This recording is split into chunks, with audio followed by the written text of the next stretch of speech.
قرآن و سنت کی روشنی میں منزل کی جانب سفر،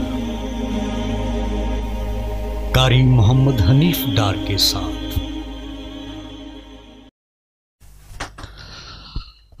الحمد للہ وحدہ والصلاة والسلام علی من لا نبی بعدہ، اما بعد۔ یہ جو منکرین خدا کے اعتراضات تھے، ان میں سے 9 اعتراضات پر پہلے حصے میں بات ہو چکی ہے۔ 10ویں سے ہم شروع کرتے ہیں انشاءاللہ ان کے جوابات۔ اعتراض نمبر 10 میں وہ کہتے ہیں کہ 100 مومن 1000 پر باری ہیں، سورہ الانفال آیت 65۔ 100 مومن 200 پر باری ہیں، الانفال آیت 66۔ یہ جو الانفال ہے یہ غزوہ بدر کی ڈی بریفنگ ہے، تو اس میں اللہ پاک ایک قانون بنا لائے مسلمان سپاہیوں کے لیے۔ پہلی بات فرمائی، یا ایھا النبی حرض المؤمنین علی القتال، اے نبی مومنوں کو قتال کی دعوت دیجیے یا انہیں قتال پر ابھاریے۔ ان یکن منکم 20 صابرون یغلبوا 200، اگر ہوں تم میں سے 20 صبر کرنے والے غالب آ جائیں گے 200 پر۔ یہ مومن اور کافر کی ریشو بیان کی گئی ہے کہ 20 مومنوں کو 200 کافروں کے مقابلے سے بھاگنا نہیں چاہیے۔ یعنی تعداد کے لحاظ سے اگر 20 مومن ہیں تو کافروں کے سامنے سے انہیں بھاگنا نہیں چاہیے، اگر بھاگے تو ان کی گرفت ہوگی۔ یہ اللہ پاک نے کہا کہ تمہارے اندر اس وقت اتنی استطاعت ہے کہ تم میں سے 20 صابر جو ہے وہ 200 کافروں کا مقابلہ کر سکتے ہیں۔ وَإِن يَكُن مِّنكُم مِّائَةٌ يَغْلِبُوا أَلْفًا مِّنَ الَّذِينَ كَفَرُوا بِأَنَّهُمْ قَوْمٌ لَّا يَفْقَهُونَ، اور اگر تمہارے اندر ہوں 100، یعنی تم 100 ہو، يَغْلِبُوا أَلْفًا مِّنَ الَّذِينَ كَفَرُوا، تو غالب آ جاؤ گے 1000 کافروں پر۔ بِأَنَّهُمْ قَوْمٌ لَّا يَفْقَهُونَ، اس لیے کہ وہ قوم تفقہ نہیں رکھتی، ان کا کوئی پرپز نہیں ہے، کوئی جذبہ نہیں ہے، جو مقصد تمہارا ہے وہ ان کا نہیں ہے۔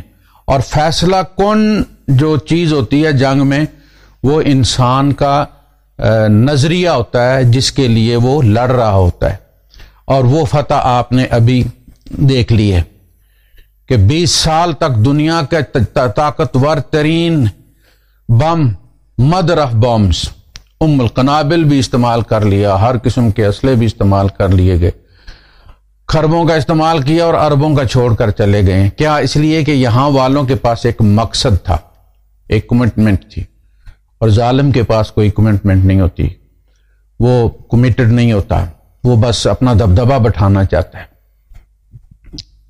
تو فرمایا یہ اس وجہ سے ہاتھ پاؤں برابر ہی ہیں، لیکن تمہارے پاس ایک نظریہ ہے اور وہ ایک غیر نظریاتی قوم ہے۔ الآن خفف اللہ عنکم، اب اللہ نے تم پر تخفیف کر دی۔ اگلی آیت میں اللہ پاک فرماتا ہے کہ اب وہ جو تھی نا کہ اگر 20 آدمی 200 کے مقابلے سے بھاگیں گے تو ان کا کورٹ مارشل کیا جائے گا۔ فرمایا اب اللہ پاک نے تخفیف کر دی، قانون تبدیل کیا۔ وَعَلِمَ أَنَّ فِيكُمْ ضَعْفًا، اور وہ یہ بات جان گیا ہے کہ تمہارے اندر کمزوری ہے، لہذا تمہارا خیال کرتے ہوئے، یعنی اصولاً ہونا تو وہی چاہیے تھا لیکن تمہاری کمزوری کو دیکھ، اس لیے کہ جب لوگ نئے نئے آتے ہیں، تازے مسلمان ہوتے ہیں، تو وہ نظریاتی طور پہ اس طرح سے دین کو سمجھے نہیں ہوتے، وہ جنگ میں ہوں بھی آپ کے ساتھ تو اس قوت سے نہیں لڑتے جس قوت سے سابقون الاولون لڑا کرتے تھے. تو اس کو دیکھتے ہوئے پھر یہ کہ آنے والی لوگوں کے ایمان کو دیکھتے ہوئے، آنے والی نسلوں کے صدیوں میں ان کو دیکھتے ہوئے پھر اللہ پاک نے ایک دائمی قانون، ایک وہ تھا جو سابقون الاولون کے لیے تھا، ابو بکر صدیق اور عمر فاروق کے لیے تھا، اور ایک وہ ہے کہ جو اب قیامت تک کے لیے مقرر کیا گیا.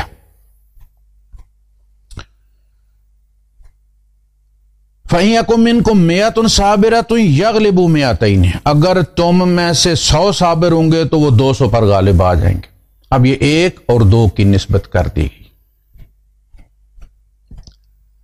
وَإِن يَكُن مِّنكُمْ أَلْفٌ يَغْلِبُوا أَلْفَيْنِ بِإِذْنِ اللَّهِ، اور اگر تم میں 1000 ہوں گے تو 2000 پر غالب آ جائیں گے. یعنی 1 اور 2 کے مقابلے سے اب جو بھاگے گا وہ واقعتاً جو ہے وہ اس دفعہ کے تحت پھر اس کا محاسبہ کیا جائے گا.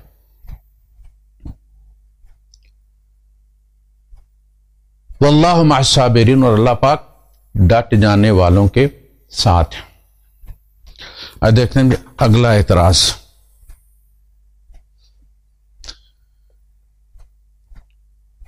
بدر میں 1000 فرشتوں نے مدد کی. سورہ الانفال آیت نمبر 9.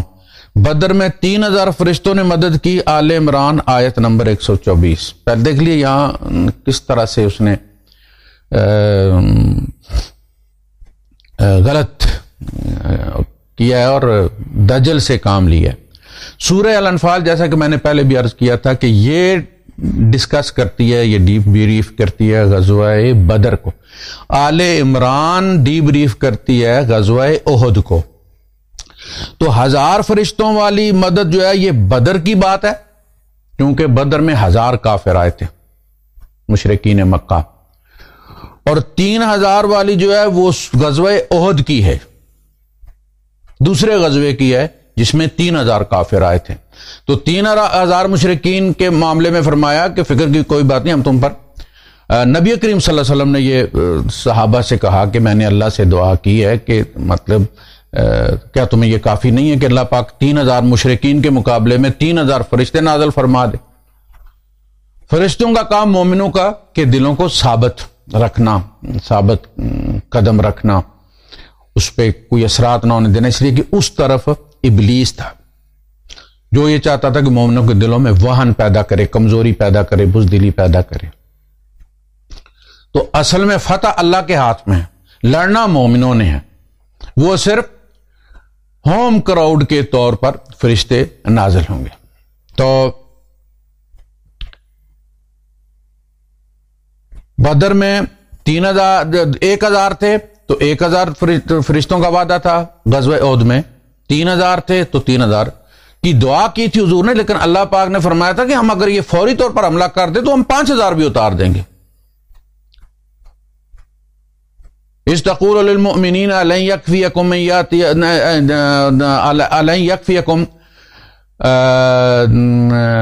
ان یمددکم ربکم بثلاثۃ آلاف من الملائکۃ منزلین بلا ان تصبروا وتتقوا ویأتوکم من فورہم ھذا یمددکم ربکم بخمسۃ آلاف من الملائکۃ المردفین. تو اللہ نے کہا 3000 کے کوئی مسئلہ نہیں ہمارے لیے، ہم اگر وہ فوری حملہ کرتے تو 5000 بھی نازل کر دیں گے. لیکن یہ غزوہ احد کی بات ہے. یہ ان کا اعتراض نمبر 11 تھا. 12 شیطان گمراہ کرنے والا ہے. القصص یہ موسیٰ علیہ السلام کی طرف اشارہ کہ جب موسیٰ علیہ السلام سے وہ قتل خطا ہو گیا، انہوں نے مکہ مارا اور بندہ مر گیا، تو عدالت جو ہے وہ یہ دیکھتی ہے کہ چوٹ کیسی ہے. اگر وہ جائفہ میں تھی، یعنی یہاں جوف ہے، تو اور حکم ہوتا ہے، اور اگر وہ غیر جائفہ ہو جہاں اعضائے رئیسہ ہیں تو پھر اس کا حکم اور ہوتا ہے. تو یہاں بھی جو معاملہ ہے وہ اس قسم کا ہے کہ مکہ مارا، مکے سے بندہ نہیں مرتا لیکن وہ بندہ مر گیا، قتل خطا ہے. تو موسیٰ علیہ السلام نے فرمایا کہ ھذا من عمل شیطان، یہ تو شیطان کا عمل ہے، انہ عدو مضل مبین، یہ تو بھٹکانے والا ظاہر دشمن ہے۔ یہ موسیٰ علیہ السلام کے کلمات ہیں جو اللہ پاک نے کوٹ کیے۔ شیطان نہیں بلکہ انسان خود کو گمراہ کرتا ہے۔ قاف آیت 27، یہ بھی اللہ کا قول نہیں ہے۔ سورہ کاف میں جو آیت نمبر 27 ہے یہ بھی اللہ کا قول نہیں ہے، بلکہ انسان کے ساتھ جو شیطان ہے، جو اس کا قرین ہے، جو اس کے ساتھ پیدا ہوتا ہے، وہ جب پیش کیا جائے گا تو قال قرینہ ربنا ما اطغیتہ ولکن کان فی ضلال بعید، وہ کہے گا کہ اللہ میں نے اس کو نہیں بھٹکایا، یہ خود ہی دور کی گمراہی میں پڑا ہوا تھا۔ وہ اس کے ساتھ والا شیطان یہ عرض کرے گا۔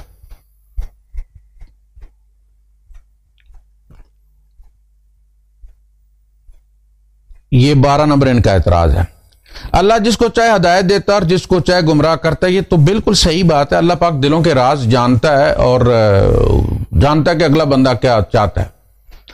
کوئی انسان دوسرے انسان کے دل کا راز نہیں چاہے، جسے ہدایت چاہیے ہوتی ہے وہ کہتا ہے کہ اس کو ہدایت دیتا ہے، اور جو گمراہ ہونا چاہتا ہے وہ زبردستی اس کو ہدایت نہیں دیتا۔ لہذا ان اللہ یضل من یشاء کا مطلب یہ ہے کہ ان اللہ یضل من یشاء ان یضل، اللہ اس کو گمراہ ہونے دیتا ہے جو چاہتا ہے کہ وہ گمراہ ہو، وَيَهْدِي مَنْ يَشَاءُ أَنْ يُهْدَى، اور ہدایت دیتا ہے اس کو جو چاہتا ہے کہ اسے ہدایت دی جائے۔ یہ تو ضابطہ ہے اللہ پاک کا۔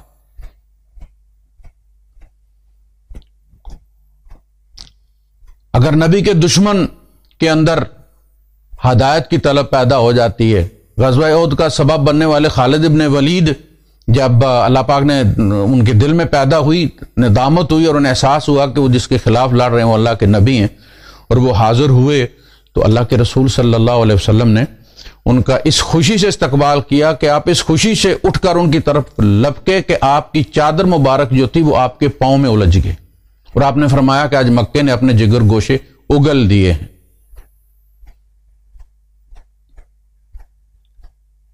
جسے اللہ گمراہ کر دے اسے کوئی ہدایت نہیں، بالکل صحیح ہے۔ جسے اللہ پاک گمراہ قرار دے اس کا کوئی مرشد نہیں، یعنی اللہ پاک سب چونکہ اندر کے راز بھی جانتا ہے، اسے سکین کرنے کی ضرورت نہیں۔ وہ آخری ڈاکٹر ہے، جب وہ یہ کہہ دے کہ اس کے اندر اب ہدایت کی رمق نہیں ہے تو اس کے بعد کوئی مرشد کام نہیں آتا، اور کوئی پیر کام نہیں آتا، اور کوئی مولوی کام نہیں آتا، کوئی نبی بھی کام نہیں آتا۔ اور نبی ہمیشہ ہجرت اس وقت کرتے ہیں اور عذاب اس وقت آتا ہے جب اللہ پاک یہ طے کر دیتا ہے، یعنی اللہ پاک بطور میڈیکل سمجھ لیں ایک ٹیم کے یا کمیشن کے جو ہے وہ یہ طے کر دیتا، نبی کو بتا دیتا کہ اب ان میں کوئی خیر کی رمق موجود نہیں ہے، لہذا آپ نکل جائیے اور ان پر عذاب آئے گا، اب یہ عذاب کے ہی مستحق ہیں۔ اعتراض نمبر 13 ان کا جی، بے شک اللہ صاحب گناہ بخش دے گا، اللہ شرک نہیں بخشے گا۔ جی یہ جو سورہ زمر کی انہوں نے آیت بیان کی ہے، یہ اللہ پاک نے مومنوں کو یہ بشارت دی ہے کہ یا عبادی الذین اسرفوا علی انفسہم لا تقنطوا من رحمت اللہ ان اللہ یغفر الذنوب جميعا، یہ ان لوگوں کے لیے ہے کہ جن کے اندر احساس جرم پیدا ہو گیا ہے، ندامت پیدا ہو گئی ہے، اب وہ ڈرتے اس بات سے ہیں کہ گناہ اتنے بڑے بڑے کر بیٹھے ہیں کہ اب انہیں نظر آتا ہے کہ کوئی گنجائش نہیں، انہیں اپنی نظر میں کوئی گنجائش نظر نہیں آ رہی۔ اللہ پاک فرماتا ہے کہ ان سے کہیے کہ مایوس مت ہو، ان اللہ یغفر الذنوب جميعا، اللہ پاک سارے گناہ معاف کر دے، صرف چھوٹے نہیں بڑے بھی معاف کر دے گا۔ اب یہ اس کا تضاد بیان کر رہے ہیں کہ اللہ شرک نہیں بخشے گا، یعنی پہلے یہ کہہ رہے ہیں کہ اللہ سارے گناہ بخش دے گا، تو اس کے مقابلے میں یہ ہے کہ اگر انسان دنیا میں اپنی زندگی میں توبہ کر لے، اپنی حیات میں توبہ کر لے، یہ اس کی زندگی کا معاملہ ہے، بات ہو رہی ہے، تو اللہ پاک سارے شرک سمیت سارے گناہ معاف کر دے گا۔ مکے والے سارے ہی پہلے مشرک تھے، عمر بھی مشرک تھے، عثمان بھی مشرک تھے، جتنے بھی تھے وہ بدر والے جو لڑے تھے وہ سارے پہلے مشرک ہی تھے، تو اللہ نے شرک معاف کیا نا۔ دنیا میں زندگی میں توبہ کرنے والے کا شرک سمیت قتل سمیت ہر گناہ معاف ہو جاتا ہے. اور جو اگلی بات فرمائے نا کہ ان اللہ لا یغفر ان یشرک بہ، یہ مرنے کے بعد قیامت کی بات ہو رہی ہے. یہ مرنے کے بعد قیامت کی بات ہو رہی ہے کہ قیامت میں اللہ پاک یہ تو معاف نہیں کرے گا کہ اس کے ساتھ شریک ٹھہرایا جائے، یہ گناہ کبھی معاف نہیں ہوگا. لیکن وَيَغْفِرُ مَا دُونَ ذَلِكَ لِمَن يَشَاءُ، اس کے سوا جو بھی جتنے بھی گناہ ہوئے اللہ پاک ان کو معاف کر سکتا ہے. اس کی امید دلائی گئی ہے، اس کی کوئی راہ نکالنے کی امید دلائی گئی. یہ مرنے کے بعد کی بات ہے. وہ پہلی آیت دنیا میں ہے کہ جس میں سارے گناہ معاف کر دیے جائیں گے توبہ کرنے والے سے. چونکہ آخرت میں توبہ کوئی نہیں، ایک بندہ سارے گناہوں سمیت مر گیا ہے تو وہاں شرک تو معاف نہیں کیا جائے گا، باقی گناہ معاف کر دیے جائیں گے. اس کے لیے فیصلے ہوں گے، پہلے عدل کے ساتھ فیصلے ہوں گے، اور اس کے بعد اللہ پاک جس پر چاہے اگر راضی ہوگا کہ اس کو جنت میں داخل کرے، اس نے طے کر لیا ہے، تو اس کی سبیل بھی نکال دے گا. اس کی ایک سبیل تو یہ ہے کہ جو دعویٰ کر رہا ہے، جس کا حق ہے، اس کو بھی اگر جنت دے دی جائے اور کہا جائے کہ تو اپنے بھائی کا ہاتھ پکڑ اور جنت میں چلا جائے، تو یہ میرے خیال میں وہ انکار نہیں کرے گا. وہ سارے گناہ معاف کر دیں گے. جتنے بھی لوگ دعویٰ رکھتے ہوں گے نا، سب کو اللہ پاک جو ہے وہ کہے گا کہ تم اس کو اپنا حق معاف کرتے ہو تو اس کے بدلے میں اللہ پاک تمہیں بھی جنت دے دے گا، یعنی تمہارے پھر گناہ نہیں تولے جائیں گے. تو کون جنت میں نہیں جانا چاہے گا؟ دوڑ دوڑ کے سارے کہیں گے جی پہلے میں معاف کرتا ہوں، پہلے میں معاف کرتا ہوں. اور اللہ اس بندے کی وجہ سے پتہ نہیں کتنے دوسرے گناہ گاروں کو بھی جنت میں بھیج دے گا جو مشرک نہیں ہوگا. یہ ہے توحید کی طاقت، یہ ہے توحید کی اصل. اس لیے ایک طبقہ یہ کہتا ہے کہ اگر آپ موحد ہیں، آپ نے شرک نہیں کیا، تو اللہ پاک باقی گناہ جو ہے وہ معاف ہونے کی سبیل پیدا فرما دے گا. وہ آخرت کی بات ہو رہی ہے، تضاد نہیں ہے، دو الگ موقعوں کی بات ہو رہی ہے. ان کا اعتراض نمبر ہے 14، کوئی رب کی باتوں کو بدل نہیں سکتا، یعنی لا تبدیل لکلمات اللہ، سورہ الانعام آیت نمبر 115. ہم جو کسی آیت کو منسوخ کرتے ہیں یا بلا دیتے ہیں تو اس سے بہتر یا اس کے برابر لاتے ہیں، سورہ البقرہ آیت نمبر 106. ان کی نظروں میں یہ اعتراض ہے، اور یہ بھی دو الگ موقعوں کی بات ہے. یہ الگ بات ہے، یہ ایک جیسی چیز نہیں کہا جائے کہ تضاد ہے. کلمات سے مراد آیات نہیں ہیں. اللہ پاک فرماتا ہے وَلَوْ أَنَّ مَا فِي الْأَرْضِ جَمِيعًا مِّن شَجَرَةٍ أَقْلَامٌ وَالْبَحْرُ يَمُدُّهُ مِن بَعْدِهِ سَبْعَةُ أَبْحُرٍ مَا نَفِدَتْ كَلِمَاتُ اللَّهِ، زمین کے سارے درخت کلمے بن جائیں اور یہ سمندر بھی، اور اس کے ساتھ 7 گنا اور 7 سمندر بھی، یعنی 7 گنا سمندر ملا دیے جائیں سیاہی کے طور پر، تو اللہ کے کلمات ختم نہیں ہو سکتے. تو کلمات اور چیزیں، آیات اور چیزیں. اب دیکھنا قرآن لکھنے کے لیے اتنی سیاہی نہیں چاہیے. کلمات سے مراد قرآن نہیں ہے، تورات نہیں ہے، زبور نہیں. یہ چاروں کتابیں ملا کے بھی آپ لکھیں اور کنویں کا پانی بھی جو ہے وہ سیاہی بنا لیں تو وہ لکھی جا سکتی ہے. یہ آیات نہیں، کلمات اور چیز ہے. کلمات یہ پوری تخلیق ہے. یہ جتنی گلیکسیز ہیں ان میں موجود جتنے بھی سیارے ہیں وہ سب کے سب کلمات ہیں. یہ جو قوانین فطرت ہیں یہ سب کلمات. یہ انسان کا جو ڈی این اے ہے، ایک بندے کے اندر کلومیٹرز کے حساب سے ڈی این اے، وہ سب کلمات ہیں. درختوں کے اندر جو جینیٹکس ہے ان کی، وہ کلمات ہیں. یہ ساری مچھلیاں اور ان کے رولز اینڈ ریگولیشنز وہ سارے کلمات ہیں. جانور اور ان کے اندر جو بھی اللہ نے فطرت میں رکھا وہ سب کلمات ہیں.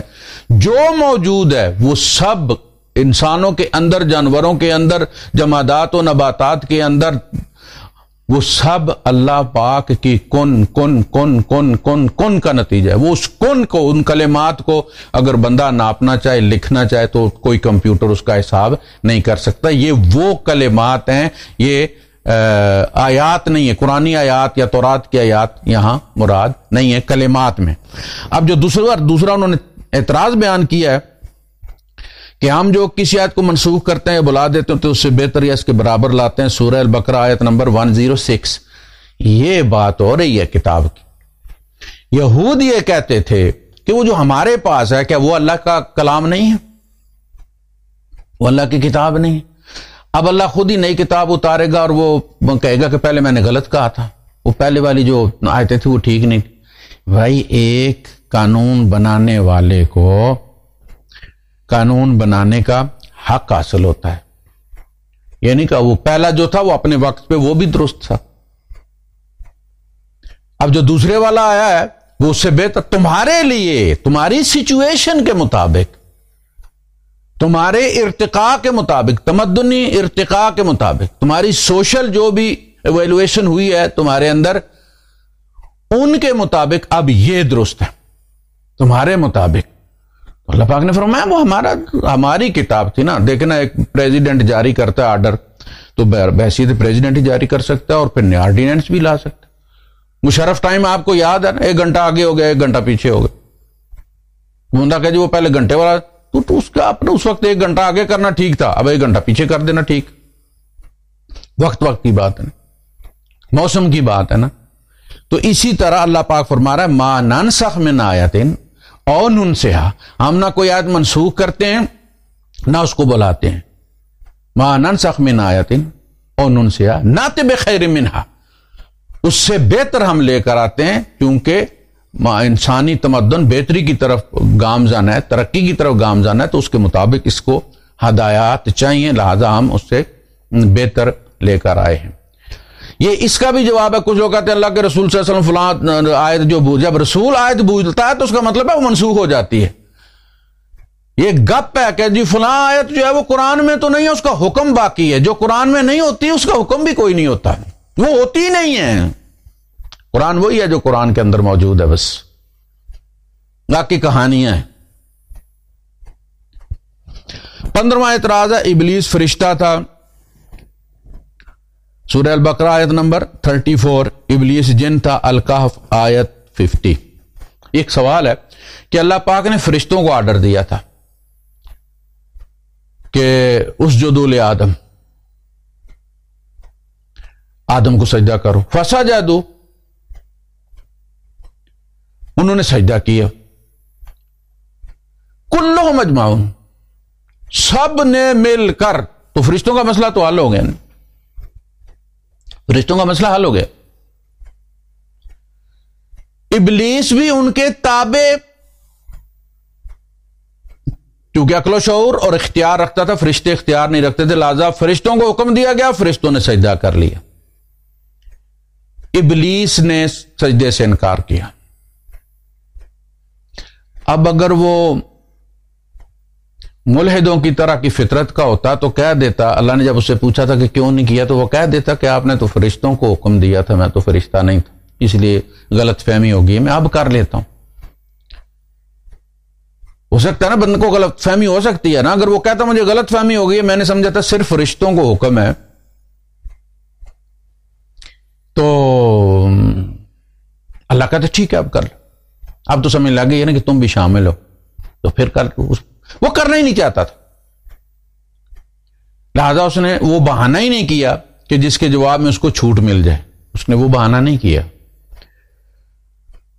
اور صرف فرشتوں کو نہیں, تمام جو کائنات ہے اس کو کہا گیا تھا, صرف فرشتے نہیں, قوانین جتنے بھی ہیں سب کو ان کو کہا گیا تھا کہ گو ڈاؤن ٹو آدم. جب بھی آدم تحقیق کرتا ہوا تم تک پہنچے, تم نے سرنڈر کر دینا. اسی لیے تو ساری ایجادات ہو رہی ہیں, اسی لیے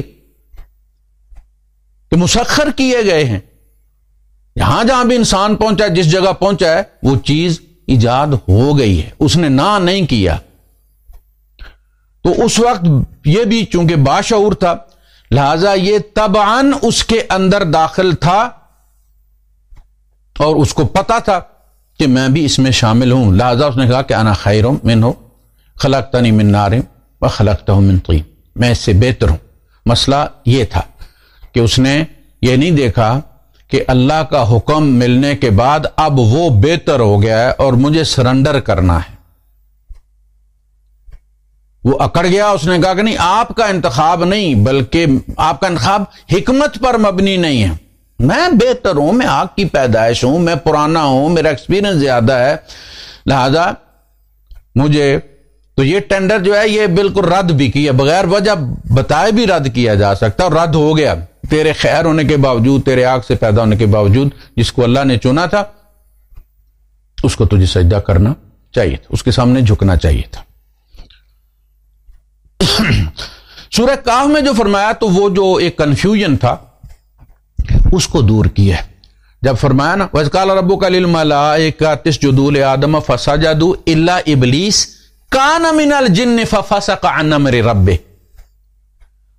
وہ کنفیوژن اس سوال کا جواب دیا جا رہا ہے کہ اگر فرشتوں کو سجدے سے انکار کی طاقت نہیں تھی تو اس کو کیوں دی گئی؟ تو فرمایا کان من الجن، وہ صاحب اختیار مخلوق میں سے تھا، ففسق عن امر رب، لہذا وہ اپنے رب کے حکم سے نکل گیا، اسے اختیار تھا نکلنے کا، تو وہ جنوں میں سے تھا، یعنی اللہ نے اس کی جنس واضح کر دی کہ اسے انکار کی جرت اس لیے ہوئی کہ انکار کا اسے حق دیا گیا تھا، انکار کا اس کے پاس اختیار تھا، اس نے استعمال کیا، ففسق عن امر رب، اس اختیار کی بنیاد پر اس نے انکار کر دیا، اپنے رب کے حکم سے اسکپ کر گیا، نکل گیا، اور تو فرشتوں میں یہ ان کا دامن پاک کیا جا رہا ہے کہ فرشتوں میں یہ صلاحیت نہیں ہے، نہ انہیں یہ اختیار دیا گیا کہ اللہ کوئی کہے کوئی کام اور وہ اس سے انکار کر دیں۔ یہ ان کا اعتراض نمبر 15 تھا۔ انسان پانی سے بنایا گیا، الفرقان، انسان مٹی سے بنایا گیا، الانعام، الفرقان آیت نمبر 54، الانعام آیت نمبر 2۔ بھائی انسان جو ہے وہ تو اب آپ ایولیوشن کی تھیوری کے مطابق بھی یہی کہتے ہیں کہ پانی میں سے بنا ہے اور مٹی سے بنا ہے، مٹی میں ہی وہ پہلا جو ہے سیل بنا تھا زندگی کا، گل سڑ کے، تو وہی اللہ پاک کہتا ہے کہ گلی سڑی مٹی سے، من سلالۃ من طین، ہم نے مٹی کے خلاصے سے چکنی مٹی سے پیدا کی ہے۔ تو یہ مختلف مراحل ہیں، اس میں تضاد والی کیا بات ہے؟ اس میں پانی بھی شامل ہے، مٹی بھی شامل ہے، اور اللہ نے وہ ساری چیزیں تفصیل کے ساتھ بیان کر دی۔ یہ دو الگ مراحل ہیں۔ 17 شراب شیطانی کام ہے، المائدہ بل آیت نمبر 90۔ شراب کا ذکر اللہ کی نعمتوں کے ساتھ کیا گیا، نحل آیت نمبر 67۔ آیت نمبر 67 جو ہے الانعام کی، النحل کی، اس میں شراب کا ذکر جو ہے وہ نعمتوں کے ساتھ نہیں کیا گیا ہے، نعمتیں گنوائی گئی ہیں، انگور اور کھجور، تو اس میں فرمایا گیا کہ تم اس میں سے شراب بھی بناتے ہو، وَرِزْقًا حَسَنًا، اور اچھی خوراک بھی بناتے ہو۔ تو شراب کی تو مذمت کی گئی کہ اگر یہ کھجوریں اور یہ انگور اور یہ جو کچھ ہم نے تمہارے لیے نعمتیں پیدا کی ہیں، ان میں سے تم شراب بنا لیتے ہو، وَرِزْقًا تَتَّخِذُونَ مِنْهُ سَكَرًا، تم اس سے وہ چیز بھی بنا لیتے ہو جو تمہارے دماغ کو پکڑ لیتی ہے، تمہارا دماغ، تمہاری عقل زائل کر دیتی ہے، وَرِزْقًا حَسَنًا، اور اس سے تم اچھی خوراک بھی تیار کرتے ہو اسی سے۔ اسی طرح جو بھی صلاحیتیں اللہ پاک نے انسان کو دی ہیں ان سے ہم کچھ شراب بناتے ہیں، گناہ کی چیزیں ایجاد کرتے ہیں، وہ کام کرتے ہیں جو عقل کو معاف کر دینے والے ہیں، وہ ڈرگز بناتے ہیں جو عقل کو معاف کر دینے والے ہیں، اور انہی صلاحیتوں سے کام لے کے ہم اچھی چیزیں بھی بناتے ہیں، اچھے کام بھی کرتے ہیں، اسی دولت سے بدکاری بھی کرتے ہیں۔ یہ ہو گیا اس نعمت کا کفران۔ اور رزقاً حسنا، اسی سے مساجد بناتے ہیں، مدارس بناتے ہیں، یتیموں کی مدد کرتے ہیں، بیواؤں کی مدد کرتے ہیں، مریضوں کے علاج کی کرتے ہیں سبھی، تو یہ رزقاً حسنا ہو گیا، اس رزق میں سے جو اچھا حصہ ہے وہ یہ والا ہے۔ اسی طرح ان کا بھی ذکر گیا، اس کا وہاں کہیں نہیں کہا گیا کہ وہ اللہ کی نعمت ہے، کہا گیا کہ اللہ کی نعمت کو تم مس یوز بھی کرتے ہو، اور اس سے اچھا رزق بھی بناتے ہو. تتخذون منہ سکرا و رزقا حسنا. سکر کو رزقا حسنا نہیں کہا گیا.